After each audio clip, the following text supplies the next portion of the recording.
Okay, hey, welcome to the Tuned In podcast by Middleton Motorsports.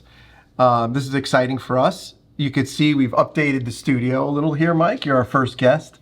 Chuck is out. He has some needed vacation time, I think. He's taking some time.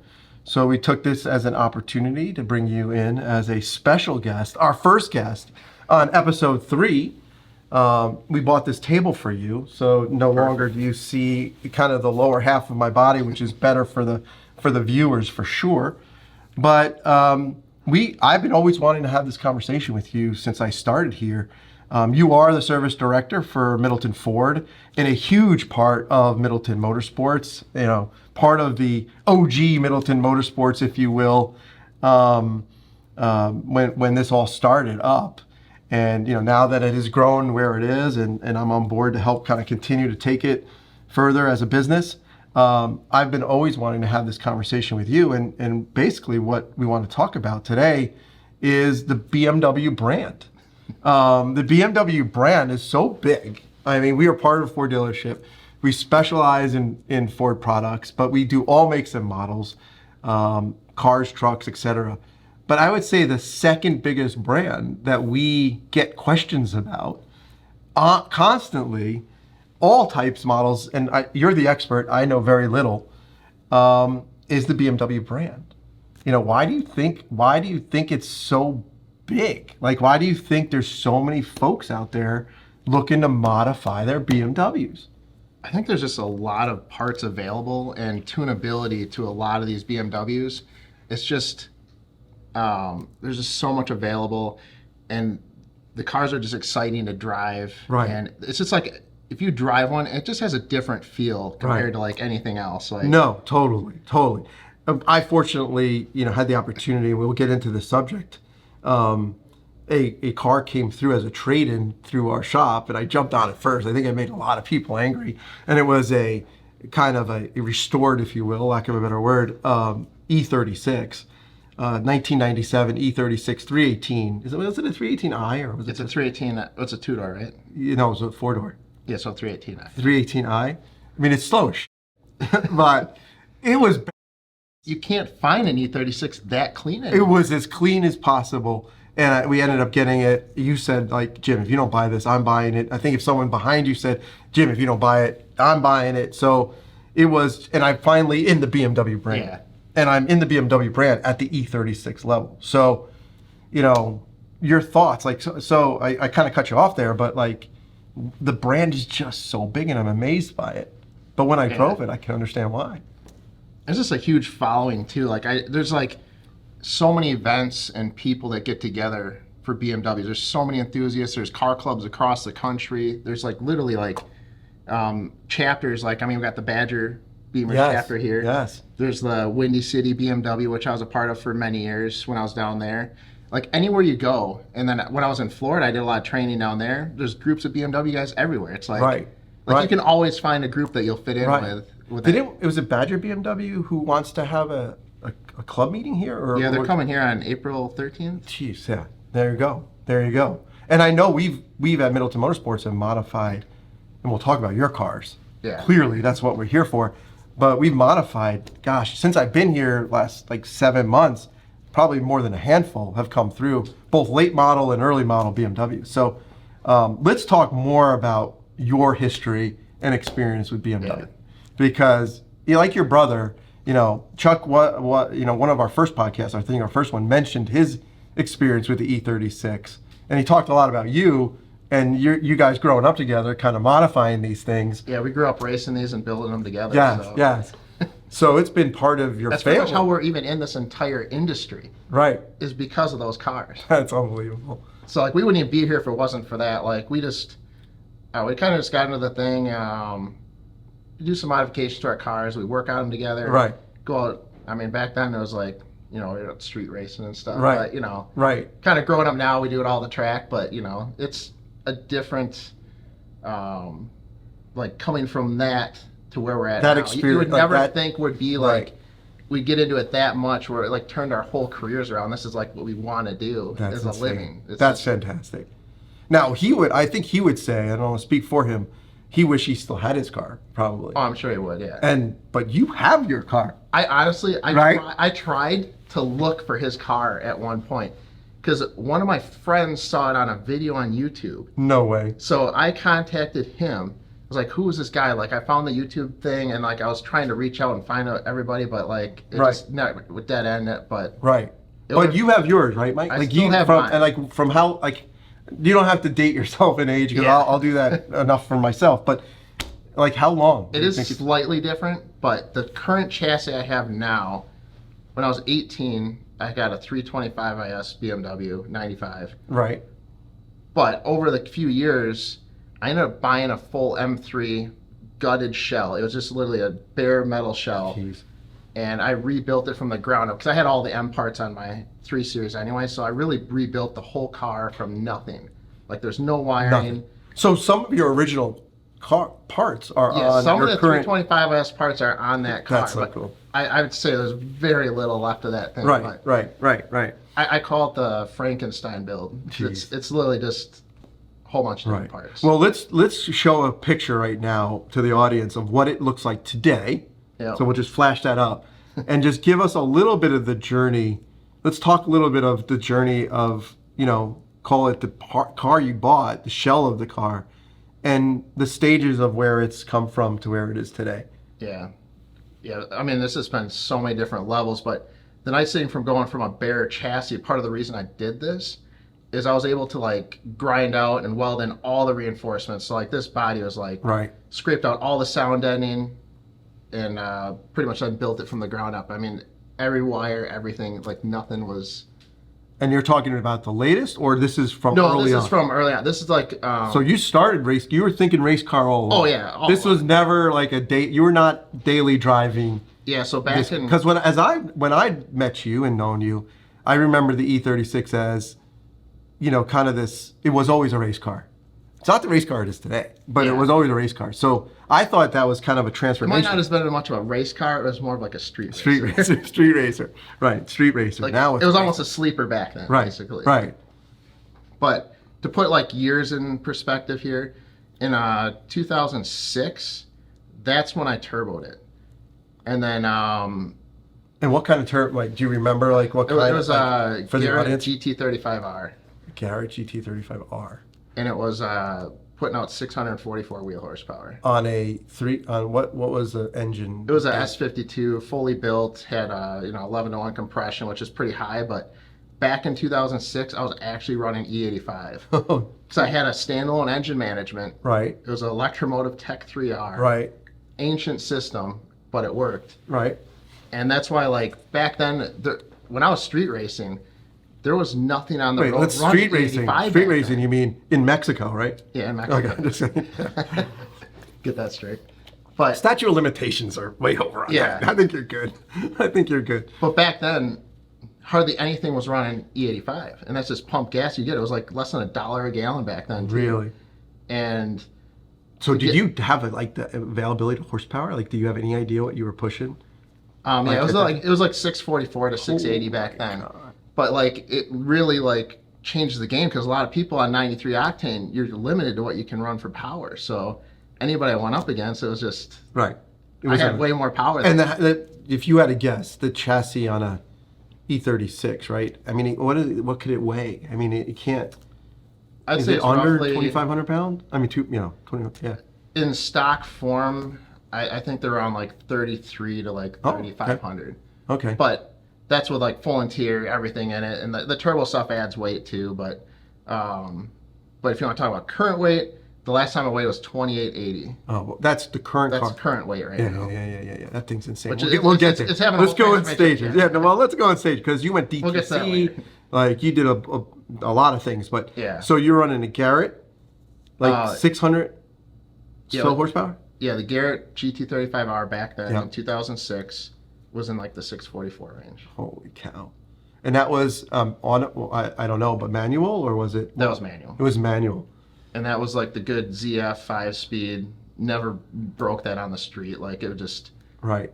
it was pretty much bulletproof. Now, because I take a little bit of a step back for me, I bought this car. I've always been looking for an E36 because when I first got, and now I'm dating myself, when I first got my first job working out of college, I wanted a BMW. It was around that year.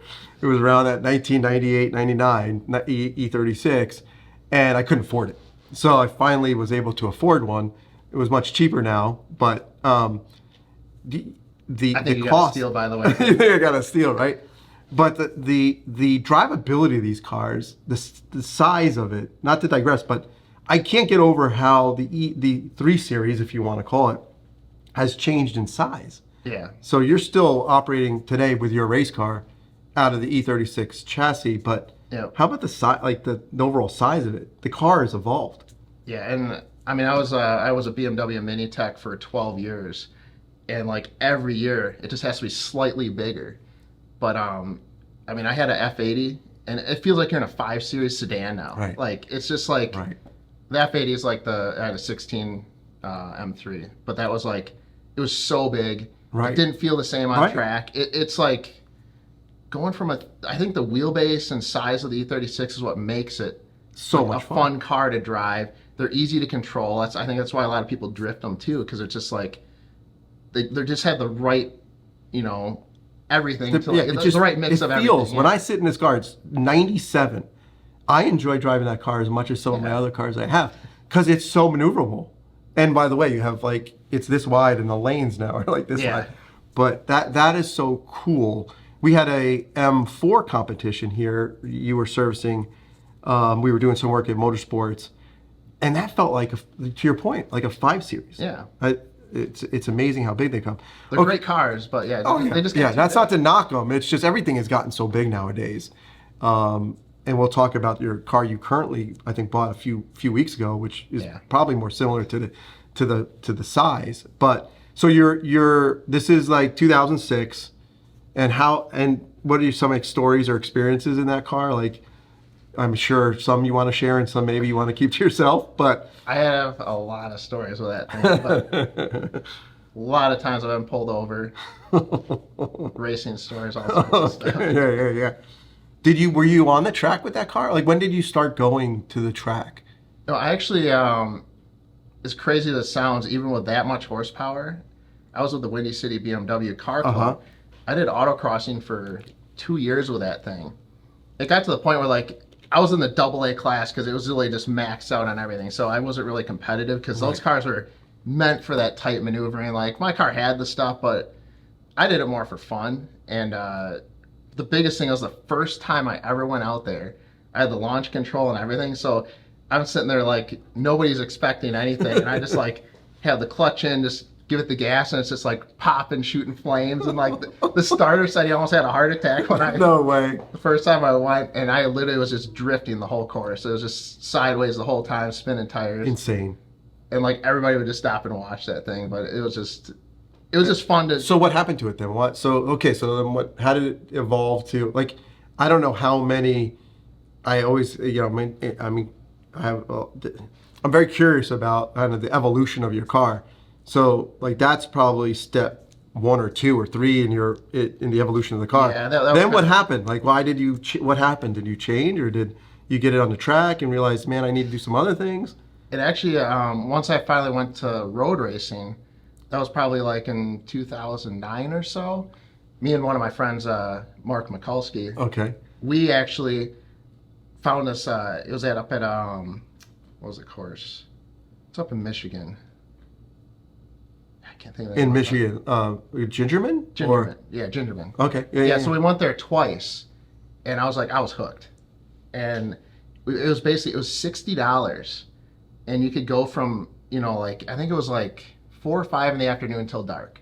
So we could literally get like 3-4 hours. Wow. But they just keep rotating. It was like 15-minute sessions. Yeah. And it was a blast, and it was really get to see what the car can do and actually legally do it. Yes. That's part of the reason is I got pulled over so many times and had gotten so much trouble.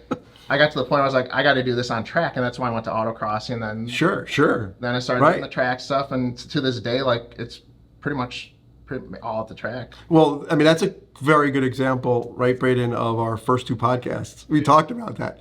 Right. Like the folks that want to drive their cars, or think they're driving their cars to the capability of the car on the street are very dangerous to everyone else. It is not, I'm not, you know, you're more, well, I would say, I don't want to speak for you, but you get mature over time. You realize how stupid it was. yeah, but and how lucky you are. But at the end of the day, getting out on the track, it's a great experience, right? I mean, that's when your eyes probably lit. Yeah. Like, whoa. No, I think getting arrested is what. Oh, okay. Really Well, that's a whole nother. Maybe we don't want to share We'll that. leave that another story. Yeah. That's good though. So okay, so you get the taste of the track. Now, are you feeling like it has too much power, not enough handling? Like, what was next, or were you forced to change through events that occurred? After that, I went through like a kind of a phase. Like I ended up blowing up the motor, not completely, but I cracked the block. And then I was kind of at the point of like, just about to have like kids and stuff. And I was just like, it sat for 2 years. I didn't do anything with it. Wow. Which is like the longest I ever went. Like, sure. But then it just got to a certain point. I was like, I got to just get this thing done. And I just stripped it all down, got into it, rebuilt the whole engine again, got it back on the road. And then I was like, at that point, like I wasn't really doing much with it, but like I was just enjoying having the car back. And it's just, I just felt like it was a part of me. When I got back in that car, I was like, I can't believe I, let this thing sit. Like, the emotional connection we all have with our cars. It's weird. Like when you haven't been in a car, it's like, this is my car, and it's just weird. Like no, I get it. Yeah. I get it. It's hard. I'm sure the folks watching this podcast will get it as well. But it just sparked me again. I was like, I got to get this thing going. Right. And got it all going, and then that was like a few years before I moved back here. And then we really started getting into like racing again. Right. Like getting to the Road America, like some big tracks, which I hadn't even been to Road America yet. But actually, in the meantime, though, there was one time where I actually went out to it was out in Palm Springs, California. It's Thermal Springs is the track. That's a great BMW track. driving school. I actually won the trip for being one of the top techs in the nation. That's awesome. So I got to go out there and we raced all day. It was all the M cars, all the minis, like literally every type of racing, like the road racing. We did drag racing. We did like slip track, autocross, everything. And well, I'm going to cut you off because when you mentioned you won that trip, and part of the reason, in all seriousness, of why BMW is so popular here within Middleton Motorsports is because of you and your skills with the car, right? Let's not fool ourselves. We probably have a bunch of techs that work for you, as well as even myself feeling comfortable to lean into an E36 is because of you, right? Because your experience, we diagnosed a few problems on my car right away. You and I were under like, Mike, man, I smell gas. You're like, oh, here's what it is. Literally 30 seconds later. I got some clamps. Clamps. Like, I gotta buy these from Germany. Like, you're like, no, you don't. Like, let me just go into my toolbox. And here are the two or three clamps. But yeah, I mean, that's one of the big reasons is we have a lot of passionate folks because of your experience. So I can understand you winning that school. So you're out there driving the car. You come back and you're like, okay, I want to fix this thing up. I want to turn it into not what it is today. I don't think you went that far. No, I didn't go that far yet. But there wasn't a whole lot in the middle there. It was just kind of like just driving and enjoying the car and having a little bit of fun here and there. But like once I finally moved back to Wisconsin, I was actually me and Chuck were back together, and like we hadn't really like I mean I was gone for 12 years. Yeah, no, sure, doing your thing. For sure. I think it just kind of re-sparked all the racing stuff again. Yeah. And that's when the motorsports, kind of started taking off, and we just started going to the track and enjoying it. We got to the point where I was like, this is actually something to, pursue. We could service these vehicles, do track preps, do all this stuff. Absolutely. And now it's turned into like we got a dyno and match. Yeah, absolutely. It's insane. Yeah.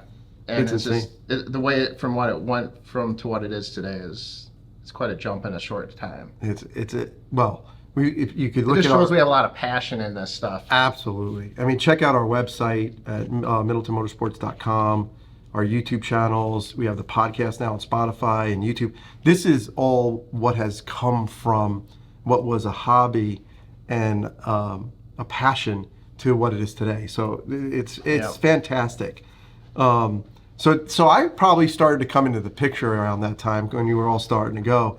And that's when my interest really started to be, you know, sparked, if you will, in the whole BMW world. Because Chuck has had a few, you've had a few, you know, employees here have some, and you've had some turmoil with your car. Like, oh yeah. At the track.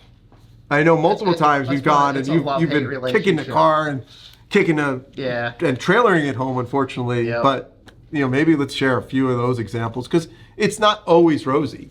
No, especially when you have, definitely not rosy. And it's, I mean, anybody that's in the racing or you've done a lot of modifications, understand you're going to have stuff break.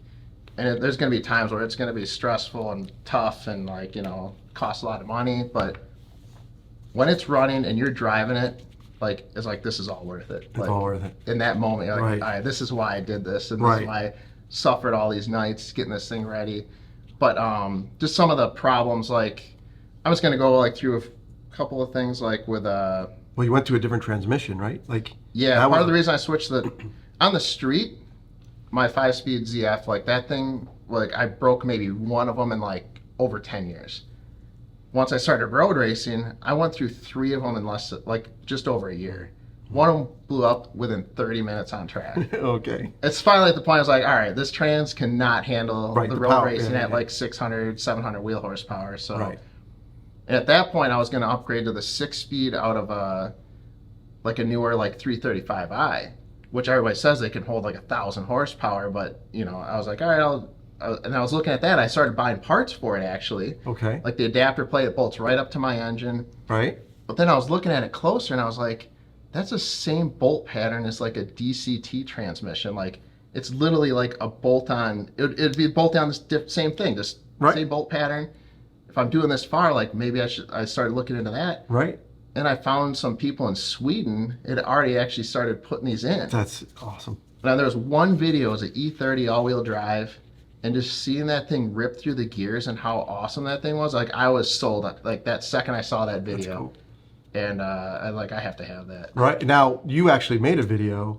We have it on our YouTube channel, right? The DTC swap or Yep, it's DTC. like the first time I wrote. And it's one of our more popular videos that we have out there on our Yep. YouTube channel. So check that out if you want to take a look at that. But yeah, just getting that all tuned, like it was a little bit of work, but in the end, it was totally worth it. Like I wouldn't even think twice about doing it again. Right. That's cool. That's cool. And no transmission problems since then, really. No, not at all. So okay, so you had a little situation to turn one, right? You want to share the audience? A little bit. That was my first, like, you know, like you were it's like out of your control, rightfully almost, so upset. I mean, you so, talk about the emotional connection, and this is part of the reason why I went wide body too. Right. But I was going into turn one, you know, like I'm hitting like close to 170 miles an hour. Yes. And then I went to just hit the brakes, and all of a sudden it's just like, it started slowing for like a split second, and then all of a sudden it just went, my pedal got rock hard. I was pushing as hard as I possibly could, and it was barely slowing down. I'm like, I didn't know what was going on. This is the risk of a race, not racing. It's not like my pedal went to the floor and I lost my brakes, like boiled the fluid or whatever. The brakes were still all fine, but it got to the point where, like, I think it was some with ABS. I did a lot of reading on this after the fact. Right. Like, that's kind of like a traumatic experience. Like going 170 and your brakes start failing. Yeah, no. It's my worst nightmare driving down that straightaway. Yeah. Right? But yeah, once I go to hit the brakes, from the research, I found out that it's most likely it went into some like ice mode, from what I could tell. So the car thought I was on ice. No, I need to stop. So it goes to like a lower pressure mode, and it basically limits the braking because it thinks I'm on ice. Wow. So that's the best I could figure out from it, but which resulted in a little bit of a front end. Yeah. So yeah, I went off the track. Thankfully, everybody's okay. When I went off, it was probably doing close to 100 miles an hour. The gravel slowed me down quite a bit. I'm guessing I hit the wall somewhere in like the 40 to 60 range. I don't even know. I wasn't even really paying attention, but that wall, when I hit it, it literally just like, I thought it was going to be like an impact, and it was just like a cushion. Wow. I mean, they got like 4 rows of tires, and like there's like a whole rubber layer on the outside. It kind of busted through that and then just into the track tires. Safety. Yeah, track safety. So like, and I have all the harnesses and, you know, Hans device, all that. Right. And actually Noah was with me, and you had a passenger. That's right. So I look over at him. I'm like, "Are you okay?" Like, and it just literally is like, we're just like, we didn't even like really feel the impact almost. It was weird. Like we didn't move because I think all the harnesses and then the absorbing tires and everything. But like after they pulled the car out, the whole bumper, everything just ripped out because it was all wedged in the tires and like ripped the oil lines out. There's no oil left in the engine. And It's a tough day. Had to start it, and I think it like scored up all the bearings, all that stuff. So it was, you know, a lot of damage. So like the engine was damaged. Right. The car was kind of bent down on the front left. I mean, not as bad as you would think, but it was a point where like, you know. You did some soul searching. Like, what am I going to do with this? Is it the end of the E36 as you know it? Yep. Or not as you know it, but for you? Like, you know, fortunately you had insurance on it, track insurance, which I would always recommend getting. But okay, so let's sorry to almost bring a tear to your eyes, but that kind of has led to kind of where it is today, right? You kind of energized you into. It's like if we're rebuilding this thing now, it's time for a wide body. So I ended up getting this whole kit. It's like a PTG race car knockoff, like fiberglass body kit.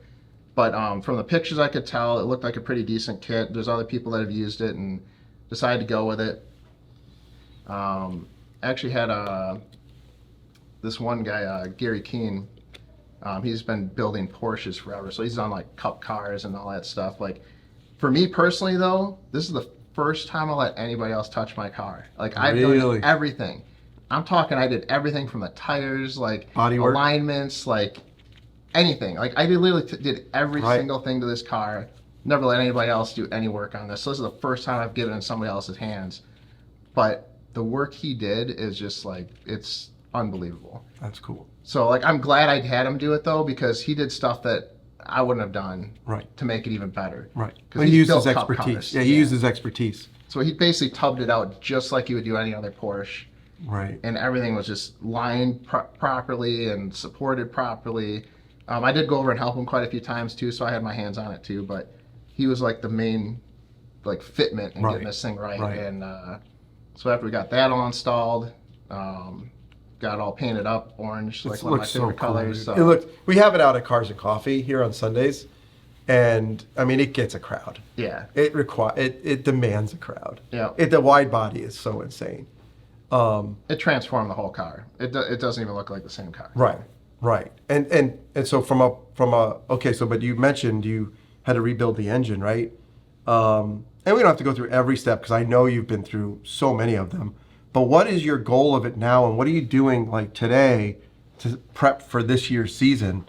And we could talk about, you know, what the exterior will look like if you have any ideas and you want to share, or we could surprise the audience. But more importantly, like what's the powertrain? What is the powertrain? Is it what you had, or is it something different? A lot of stuff's getting revamped this season. So it's actually going from, I had a bottom mount the last couple years. I'm switching back to top mount because I think down below is sucking a lot of hot air from the exhaust manifold.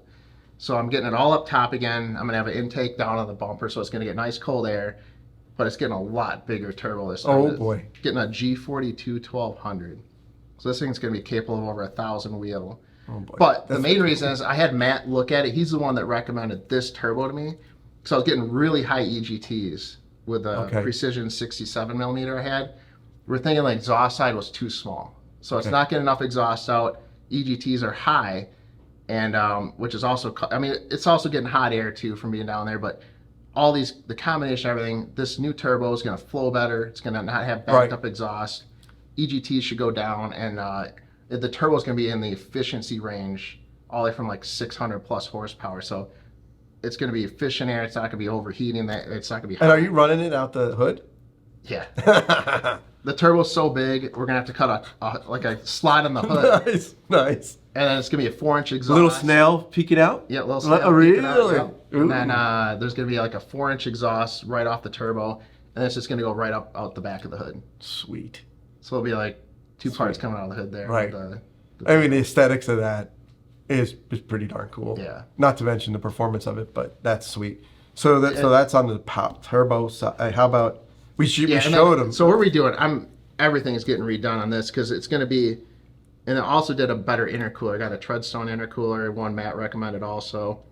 it's going to be a lot more efficient at cooling the intake air temps, which is part of the high EGTs. And then also got this very nice intake manifold. Yeah. Which We showed let's on show one of a our picture of that. vlogs. Yeah. We could show a picture of that right now, but Yeah. it's like artwork.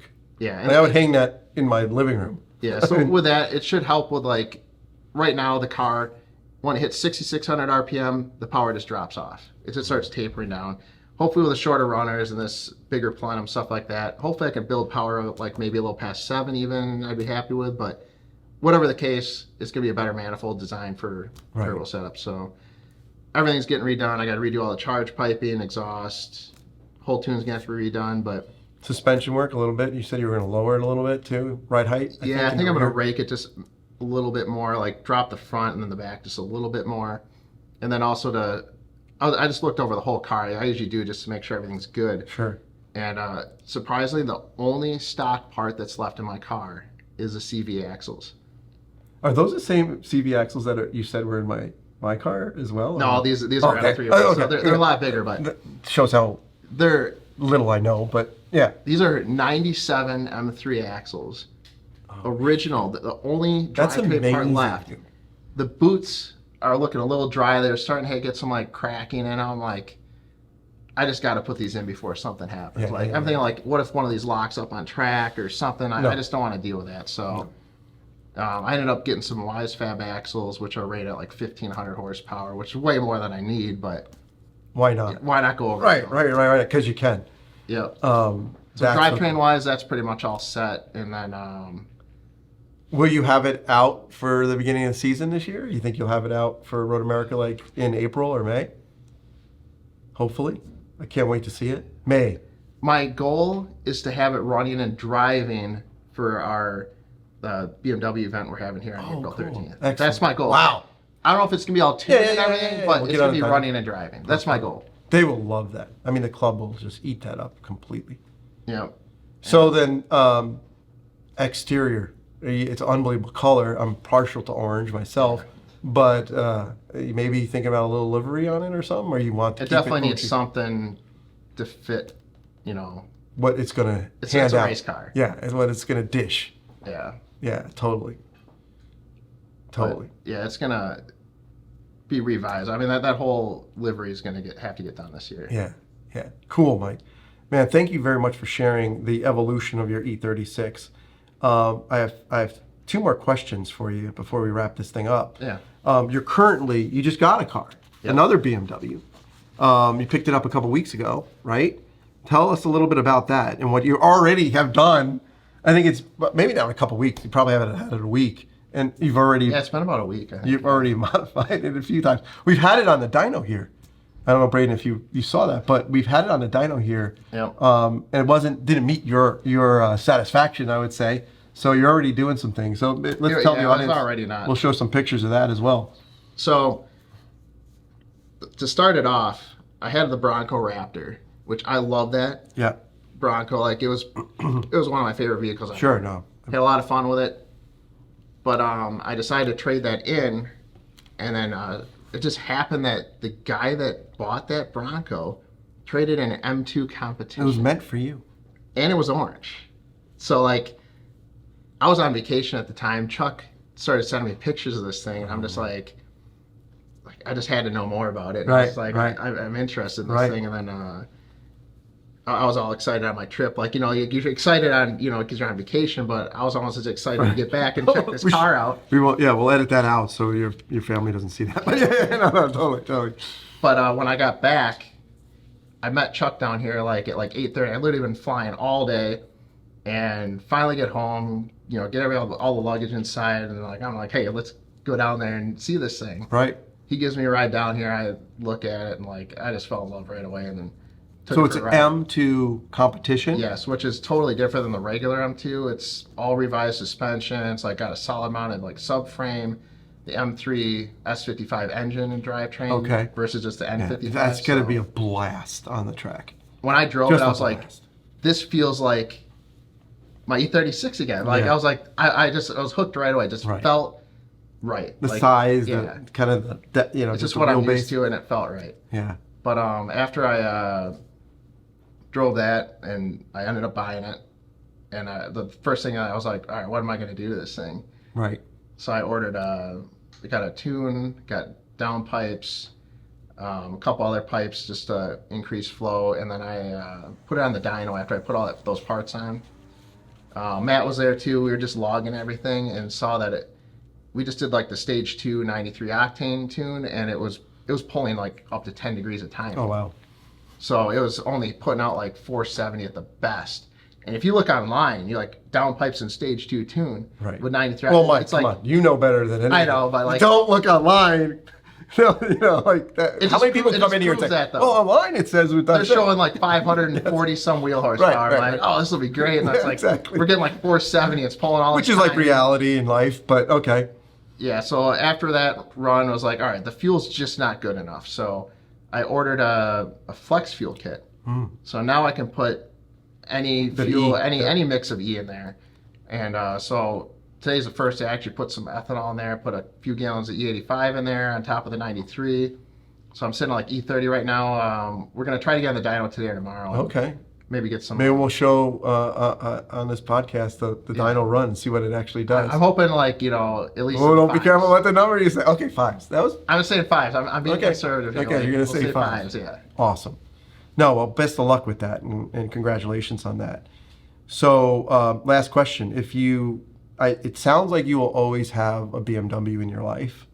Yep. You have had one, and you probably always will. Outside of BMW, if you can have another brand, let's say sports, I'll make it specific. So, sports car for the track or for personal driving, what would it be, and real briefly?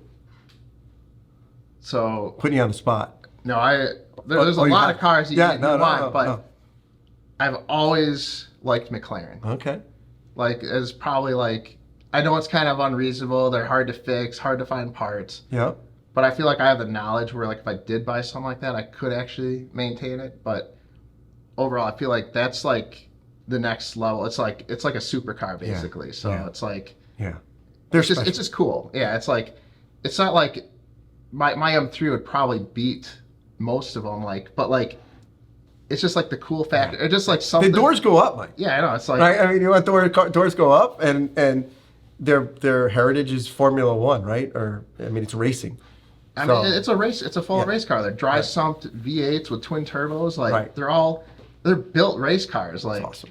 No, it's meant to do it. So like you could probably take it on track and right off the bat, like just not even do anything. Have a blast. Well, cool. I'm sure in your future someday there will be a McLaren. I'm positive of that. But thank you very much for being part of our Tuned In with Middleton Motorsports podcast. We are on Spotify. We're on Apple Music. We're on YouTube. You are a huge part of Middleton Motorsports and the whole BMW community here, as well as broader. I mean, we have a whole club coming because of what you've done and grown here. So thank you very much, Mike, and appreciate you joining. Yeah, thanks for having me on the show. Cool.